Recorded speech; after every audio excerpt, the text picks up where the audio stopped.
I will say, Charlie, like, I'm not freaking out about this.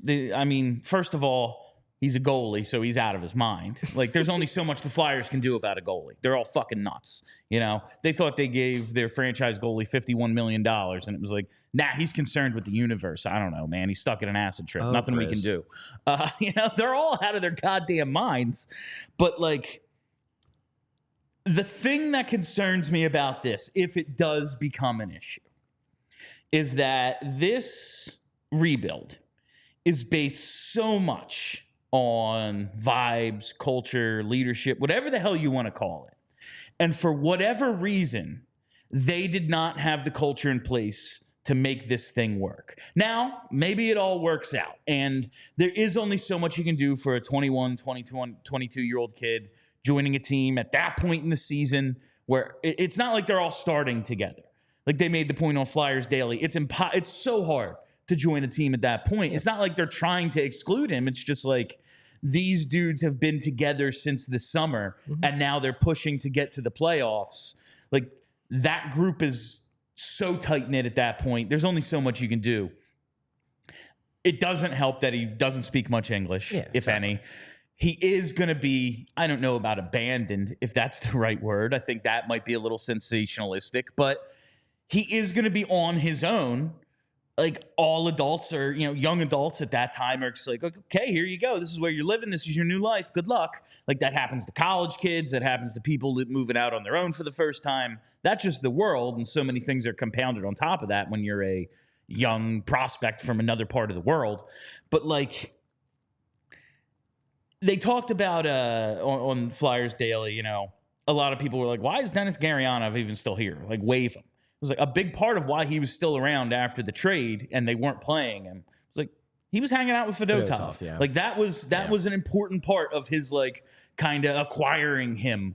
I just should they have had the foresight to have a little bit more in place to make the transition easier for Kolosov? Probably, right? I think in retrospect they would probably acknowledge because regardless of whether he shows up or not in September, something happened. No, well, they've admitted it. They've admitted on the record that their understanding is that Kolosov was feeling homesick during that stretch. And I bet they would acknowledge that, yeah, they probably could have done a better job of making him feel comfortable. That said, and this is, again, part of why like I'm surprisingly chill about this. And I did not drink a Coors Light. I don't do that during the afternoon. But at night, maybe. Is because, like, I don't think you're wrong. And in the end, an organization justifiably is going to be judged on outcomes. And the outcome could prove to be bad. And the outcome could have at least been been driven by things the Flyers could have done but did not do. By the same token, I don't think it was unreasonable for the Flyers to think that Alexei Kolosov would be fine for like 3 weeks in a nice hotel that is attached to the arena. That's the funny part about this is like abandon him in a hotel. Like to me, it's like it's like a CD in the rough part of town. When I went to cover the All-Star game a few years ago up at the AHL All-Star game up in Allentown, like I stayed at a Holiday Inn that was like off the beaten path because I was paying for it myself, and it was like $48 a night. That's not where they put him. They put him in the middle of downtown attached to the arena. And I think that part is, while like, is Allentown Manhattan? No, but there's enough to do. There's a few bars. It's not like he's just in the middle of nowhere by himself. It is a town. I just think that the way the Flyers probably looked at it was, he's only going to be here for a few weeks. He's going to be like set up in a nice hotel. He's going to have practices and whatnot. Hopefully he falls in with some teammates. If he doesn't, like, and I don't want this to sound heartless, but like there's Skype, like I feel like a lot of us have been in situations for a week or two where like we weren't the happiest. And it's like, yeah, like you call your mom or like you get on a video call with your girlfriend. And like, again, could they have done more? Sure. But also like, I don't think it was like organizational malpractice for them to think that, like, yeah, for a few weeks he'll be okay? Do you think, well, first of all, did they get the kid a PlayStation or something? You know, like something that would bring the guys to his room, maybe. Like, get him the brand new PS5, you know? Like, hook him up with the college game day or whatever it is now. Like, get him. Anyway, do you think playing time at all has anything to do with this? Because when he signed his ELC, it was very much believed that, like, yeah, Fedotov's a lost cause. Now, that said, Carter Hart was here, and if everything goes according to plan with Carter Hart, there is basically no way for you to ever become the number one goalie of this organization unless you are Sorokin. Yeah, like, unless you were going to come to the NHL and so badly outplay him down the line, there was basically no path for that.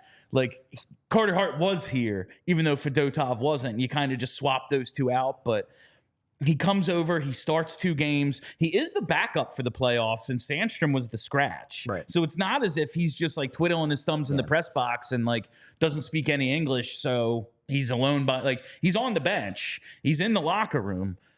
But do you think the idea of just maybe him being blocked, because it's like, well, Erson's got a deal. Fedotov just signed a pretty good NHL contract.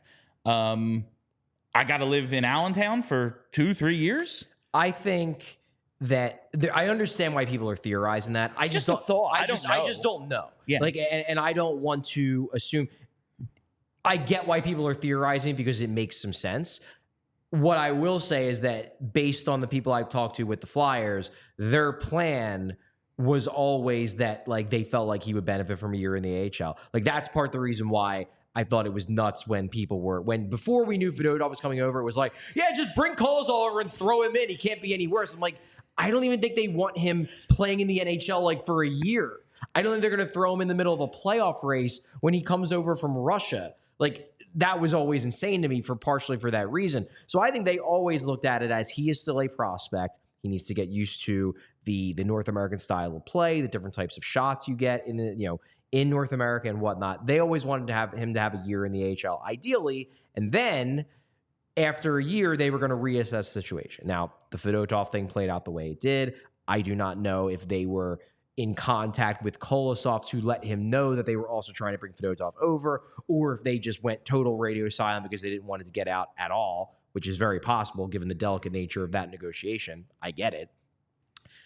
I can't say one way or the other whether it had an impact. If it did, it would make sense that that's part of it.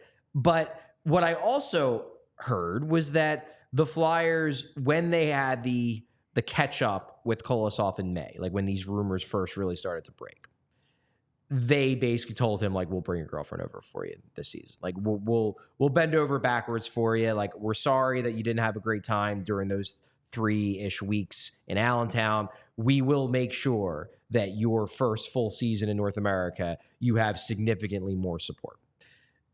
Is he holding it against the Flyers because they didn't support him for 3 weeks? I guess maybe. Or is he just like, yeah, I was miserable, and I know I'm not going to be that miserable this time because I'm going to have support, but also I just don't know if I want to play in North America now because I might just want to stay over in my home country. And you know what? If that's the case, like, fine. And I'm not like, I don't want to give this kid shit because it's hard. It's real hard to uproot your life at age 22 and go live in another country. And if your heart's not in it, then fair.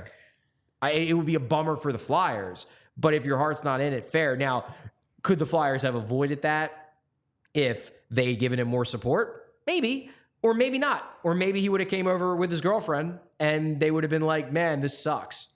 Yeah. Maybe it's just like he doesn't...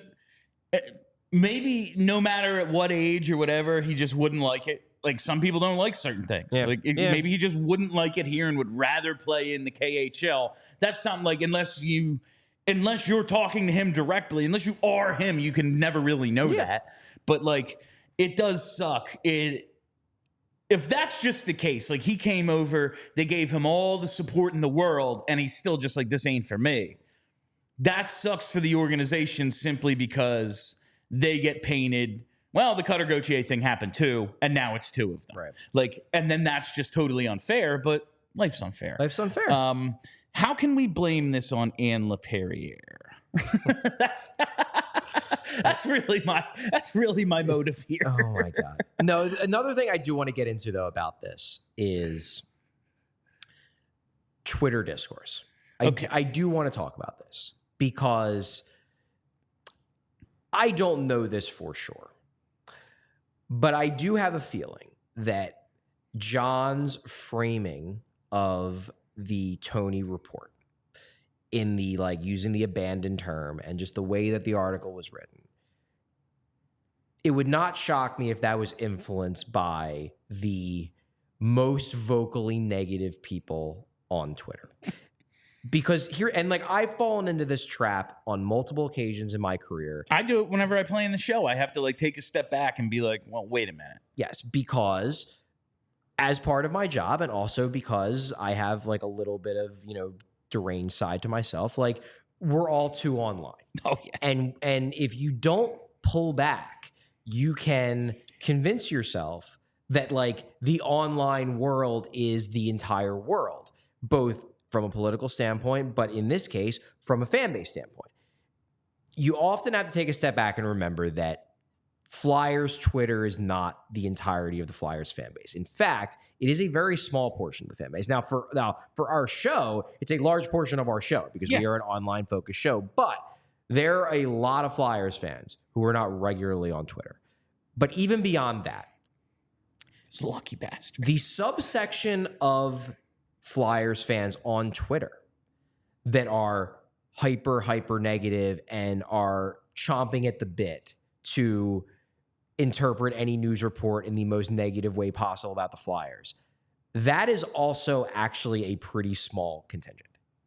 The thing is that they tweet all the time.